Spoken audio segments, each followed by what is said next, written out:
बाहरिला श्रीमंदिर रे बरादी अभड़ा गत 16 तारिख महाप्रसाद बंद थिबा जोगु भक्त माने महाप्रसाद टिके पाइ नथिले। गतकाली हाईकोर्ट श्रीमंदिर नीतिकांति सहित सेवायतक गर्भगृह प्रवेश कटकणा उपरे स्पष्ट करबा परे सेवायतक महल रे खुशीर लहरी खेल जायथिला। कोर्टक निष्पत्ति को सेवायत माने स्वागत करिसंती। ता सहित 4 दिन धरी बंद रहितबा महाप्रसाद आजिठारु बाहरिबो बोली सुआर महासुआर निजोग घोषणा करथिले।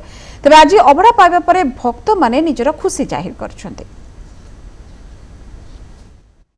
बहुत खुशी लगुच 4 दिन पर आज अभड़ा मिली बहुत खुशी लगुच। आम बाहर लोक नहीं आस बहुत अनुभव कर बहुत खुशी अच्छे। हम इधर हरियाणा से आए हुए हैं। 15 को इधर आए थे, 15 अप्रैल को, और 4 दिन से वेट कर रहे हैं इधर महाप्रसाद के लिए। और फाइनली आज हमें प्रसाद मिला है और हम इसको पाके बहुत खुशी हैं और खुशी खुशी अपने घर लौट जाएंगे। जगन्नाथ महाप्रभुर जो 2-3 दिन 16-17 जो प्रकार भाव में विशृंखला घटला से सेवायत मैंने कौन प्रकार दायी नुहति। मंदिर प्रशासन तरफ सेवायत को जो कटकड़ा जारी करा माननीय हाईकोर्ट तार कल खंडन कर महासुआर जो प्रकार क्षति घटी सी जो कल माननीय हाईकोर्ट राय शुणिले से संपूर्ण भाव में दाबी को प्रत्याख्यान कर स्वकृत भाव में आज जाकर महाप्रसाद रांधि समस्त भक्त मैंने आज महाप्रसाद पाइबे।